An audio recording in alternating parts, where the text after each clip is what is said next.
Tayammum qilish va uningga munosabatlik ahkamlar. Avtori Doktor Abdul Aziz rahmatulloh.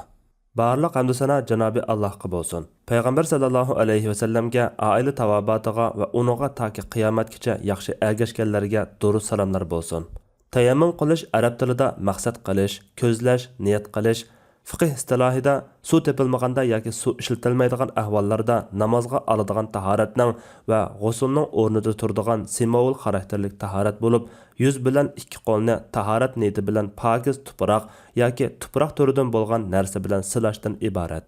Tayammum orqali tahorat elish Alloh taolaning Muhammad sallallohu alayhi va sallamning ummatiga ato qilgan burunqi ummatlarga berilmagan katta ne'matlardan biridir.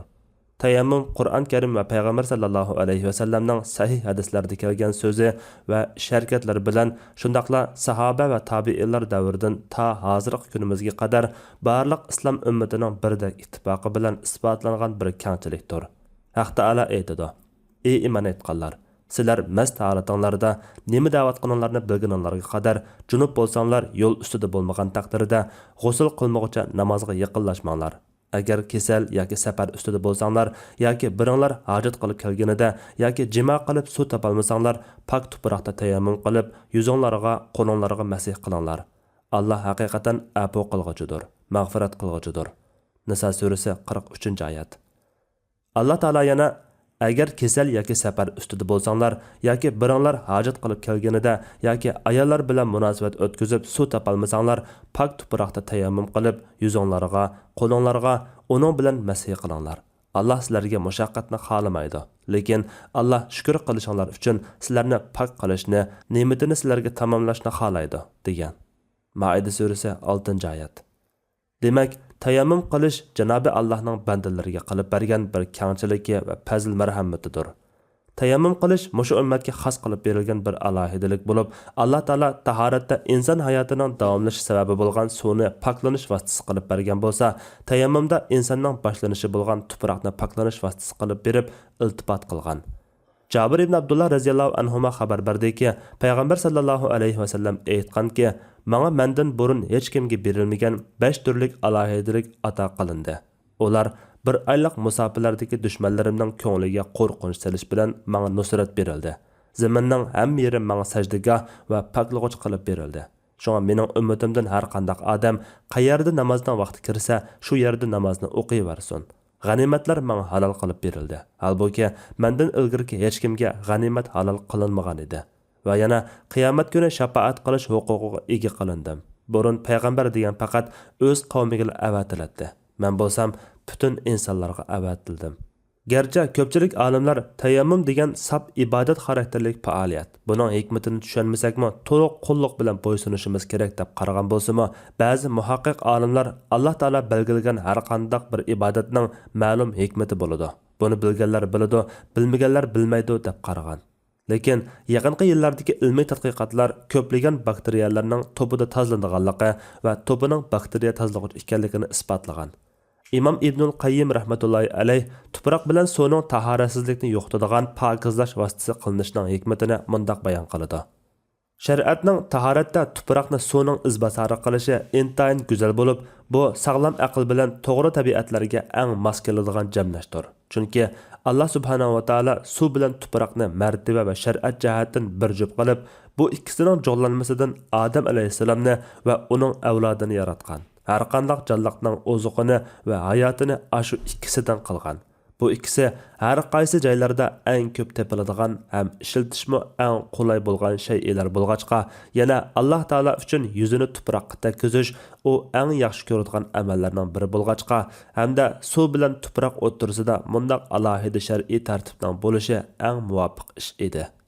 Imom Shoh Valiyulloh Dehlaviy tayammumdagi hikmatlarni mundaq izohlaydi.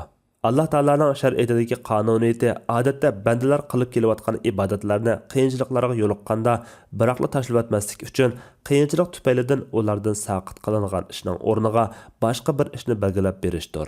Shunga bandalar qilib kelayotgan tahoratni tashlab o'tishga ko'nib qolmaslik uchun kasallik va safar qiyinchiliklarida kichik tahorat elish bilan g'usul tahorat elishning o'rniga tayammum qilishni bekitib bergan. U yana tayammum boshqa narsa bilan emas, balki yer yuzidagi narsalar bilan bo'lishning hikmatini mundaq deb ko'rsatdi. Chunki zamin ustidagi narsa har qanday joyda topiladi. Shunga qulaylik bo'lish uchun eng munosib narsa zamin ustidagi narsa bo'ladi. Qilich va oyoqlarmi odatda uning bilan tozlanadi. Yana uningda yuz chiroyiga to'p surtish orqali Alloh taologa xorliq izhor qilish bo'lg'achqa Alloh taolodan mag'firat talab qiladigan ibodatga eng munosib keladi. Kichik tahorat bilan g'usl tahoratni farqlantirmasdan har ikkisiga o'xshash bir xil tayammum qilishning hikmatini bo'lsa, chunki butun badanni to'pig'i milash qiyin ish bo'lg'achqa qulaylik keltiradigan kengchilikka munosib kelmaydi deb ko'rsatdi. Tayammumda putqa masih qilish yo'q bo'lishning hikmatini, chunki put odatda to'pig'i tegib turdi. Shunga to'pig'i tegmaydigan joyni to'pig'i surtish bilan bu ishning alohida bir ish ekanligi his qilindi deb ko'rsatdi. Tayammum qilganda tayammum qilish niyati bo'lishi, suvni yaqin atrofdan izlab so'rab baqqan bo'lishi, izlagandan keyin suv topolmagan bo'lishi kerak. Ammo suv tepilsimi, suv ishlatsa ziyon qiladigan jarohat yoki kasallik bo'lganda, suv oladigan narsa tepilmaganda yoki suvni elish intayin qiyin bo'lganda, dushmandan, o'g'ridan yoki yavoyi hayvonlardan qo'rqib suv akilolmay qolganda, qattiq sovuqdan to'nglab ketganda, yanada suv oladigan yoki qish kunlarida munchoqqa kiradigan pul bo'lmaganda yoki yanada bar bo'lgan suvni ishlatsa, o'zi yoki uloqlari ustab qiynalib qoladigan bo'lsa, tayammum qilsa bo'ladi. Chunki bu ahvollarda suvni baribir ishlatilmaganlikdan bar bo'lgan suv hukm jihatdan yo'q hisobda bo'ladi. Hazrati Amr ibn As radhiyallohu anhu mundaq deydi: "Men Zatus Salasil g'azotida sovuq bir kechada ehtilom bo'lib qoldim. G'usl qilsam o'lib ketishimdan ansirab tayammum qilib, hamrohlarimga imom bo'lib bomdod namozini o'qidim. Bu ish payg'ambar sallallohu alayhi vasallamga yetganda mendan: "Ey Amr, sen junub holatda hamrohlaringga imom bo'lib namoz o'qidingmi?" deb so'radi. Men g'usl qilishga to'salg'i bo'lgan sababni deb berdim va Alloh taolaning o'zinglarni o'ltirmanglar. Alloh haqiqatan sizlarga nihoyat mehribondir deganligini anglagan edim dedim. Payg'ambar sallallohu alayhi vasallam so'zimni anglab kulib ketdi va menga bir narsa demadi. Imom Buxoriymi sahihida bu voqelikni qisqartib rivoyat qilganki, Amr ibn As radhiyallohu anhu bir sovuq kechada junub bo'lib qolib tayammum qilgan. Ondan Alloh taolaning o'zinglarni o'ltirmanglar. Alloh haqiqatan sizlarga nihoyat mehribondir degan oyatini o'qigan va bu ahvolni Rasululloh sallallohu alayhi vasallamga so'zlab berganda Rasululloh uni ayblamagan. Tayammum cho'ng kichik tahoratsizlikni yo'qota oladi. Ya'ni kichik tahorati kam bo'lgan kishi bo'lsin yoki junublikdan yuyinishi kerak bo'lgan kishi bo'lsin, har ikkisiga bir xil tayammumni kifoya qiladi. Tayammum qilgandan keyin namoz o'qiy oladi, Qur'on tuta oladi va o'qiy oladi, masjidga kira oladi, tavof qila oladi. Junub holatda suv bo'lsa-mu, yuyinib ulgurolmaydigan bo'lsa, tiz tayammum qilibla boshqalarga salom qaytarsa bo'ladi. Payg'ambar sallallohu alayhi vasallam shunday qilgan.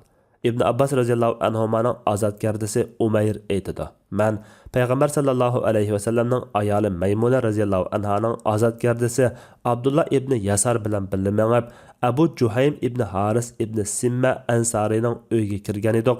Abu Juhaym Payg'ambar sallallohu alayhi vasallam Bi'ru Jamal tarafdan kelganda bir odam uchrab Rasulullohga salom qilgan edi. Payg'ambar sallallohu alayhi vasallam u odamga salom qaytarmay tom tarafga mengib, qo'lini tomga urib, yuzini ikki qo'lini silib etib, ondan u odamga salom qaytardi dedi. Yana ba'zi olimlar hayit namozi, janoza namoziga yo'yinib ulgurolmaydigan bo'lsa, tiz tayammum qilib o'qisa bo'ladi deb qaragan. Bir tayammum bir qanchalagan farz va nafl namozlarni o'qishga yetadi. Ba'zi faqihlar bir tayammum bir farz namozga yaraydi yoki bir qatimda o'qiydigan farz va nafl namozlarga yaraydi. Ikkinchi farzning vaqti kirsa, qayta tayammum qilish kerak deb qaraydi.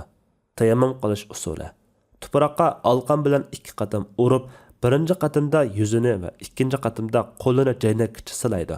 Ba'zi faqihlarning qarashida tuproqqa ikki qatim emas, bir qatim ursimi, qo'lini jaynakcha emas, beg'ishigacha silisimi bo'ladi. Albatta, har ikki usulning hadisda dalillari bor, lekin ikkinchi qarashning sahih hadisdan ko'rsatgan dalillari xalli kuchli. Tayammum qilganda to'salg'i bo'ladigan o'zuk, palayga o'xshagan narsalarni elib o'tish kerak. Tayammum qilishga boshlaganda bismillah deyish, alqonni kirib turib tuproqqa urish, urgandan keyin yuzini bulg'atmaslik uchun qo'lini qayqib etish, barmoq oralarini silash, o'ngdan boshlash, tartib bo'yicha boshda yuzini, undan keyin qo'lini silash. Tayammum harakatlarining orliqini uzib qo'ymay, orqama-orqa qilish hamda suv tepilib qilishni umid qilib, tayammumni namozning oxirgi vaqtigacha kechiktirish mustahabdir. Kechiktirmaslik joizdir. Suv bor, ammo g'usl qilaman desa, suv isitib bo'lguncha yoki munchaga berib g'usl qilib bo'lguncha namoz vaqti chiqib ketadigan bo'lsa-mu, ko'pchilik olimlarning qarshida g'usl qilib andin namoz o'qiydi. Tayammum bilan namoz o'qisa bo'lmaydi. Buningda safar holatidagi kishimi o'xshash. Mushu qarash kuchlidir. Ba'zi olimlar tayammum qilib bilan namozni vaqtida o'qib olsa-mu bo'ladi. Namoz degan vaqtida o'qiladigan ibodat bo'lg'achqa, uni har qanday o'zri bilan vaqtidan kechiktirishga bo'lmaydi deb qaraydi. Asirga tushib qolgan yoki turmuga qamalganlar tahorat elish va namoz o'qishdan man'iy qilinsa, tayammum qilib ishorat bilan namoz o'qiydi. Keyin tahorat ilib namoz o'qish imkoniyati topilganda, u namozni qaytadan o'qiydi. Ba'zi olimlarning qarshida qayta o'qimasa-mu bo'ladi. Tayammum odatda zamin ustini qoplab turadigan tuproq turidan bo'lgan har qanday pok narsalar bilan bo'ladi. Masalan, har xil to'pa, qum, shig'il va qo'ram toshlarga, uningdan boshqa kiyim-kechak, palas, gilam, kigiz qatorliq narsalardan chang to'zan chiqsa, shu narsaga urib tayammum qilsa-mu bo'ladi. Yuqoriqilar tepilmaganda sement, beton, pishiq xish yoki yuzi boshqa modda bilan surtilmagan yoki sirlanmagan chini xish va sapallarga urib tayammum qilsa-mu bo'ladi. Chunki bularning hammasi tuproq turidan hisoblanadi. Shundaqla haq, gaj, ko'za, ko'p, sig'izlaydan yasalgan hijr tovoq, kesakdan yasalgan tam qatorliqlar bilan tayammum qilsa bo'ladi. Ustida chang to'zan bo'lsin yoki bo'lmasin o'xshash. Lekin kul bilan tayammum qilsa joiz bo'lmaydi. Suv tepilmaydiganligini bilib turib ayoli bilan jima qilsa gunohkor bo'lmaydi. Bundaq ahvolda tayammum qilsa bo'ladi. Tayammumni cho'ng-kichik tahoratni sundiradigan har qanday narsa sundiradi. Yana suv tepilish yoki suv ishlatiladigan bo'lishmi sundiradi. Navoda to'liq tahorat olishga yetmaydigan darajada ozgina suv bo'lsa, ba'zi olimlar tayammum qiladi degan. Yana ba'zilar suvni yetganicha ishlatib, ondan kam qolgan yerga tayammum qiladi degan. To'liq suv bo'lgan taqdirdami yuyunsa boshqalarga avrati ko'rinib qoladigan vaziyat bo'lsa, yuyunmay tayammum qilsa bo'ladi. Suvnimi yoki tayammum qilgudek pak tuproqni topolmagan kishi, masalan, suv yoki tuproq yo'q yerga yoki maynat yerga so'linib qolgan kishi, bog'lanib tayammum qilolmaydigan kishi, aeroplan, poyezd va paraxotlarda suv yoki tuproq topolmagan kishi hamda kasal sababidan ya tahorat ololmaydigan yoki tayammum qilolmaydigan kishi namozni o'z vaqtida tahoratsiz o'qishi vojibdir. Bu ko'pchilik olimlarning qarishidir. Ulardan ba'zilar keyin imkoniyat bo'lganda bu namozlarni qaytadan o'qimasa bo'ladi desa, yana ba'zilar qayta o'qiydi degan. Ammo Maliki mazhabdagilar bundaq ahvolda namoz saqit bo'lib ketadi. Keyin qazosini qilmasimi bo'ladi degan. Suv bilan tahorat olgan odam tayammum qilgan odamga iqtido qilib namoz o'qisa, ko'pchilik olimlar joiz deb qaraydi.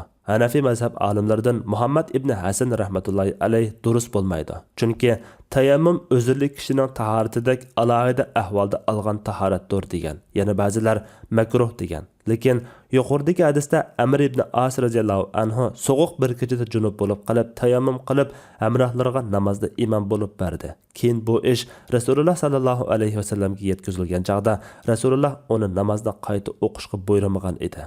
Allah eng to'g'risini bilguchidir. Sajiya Islom tadqiqot markazi.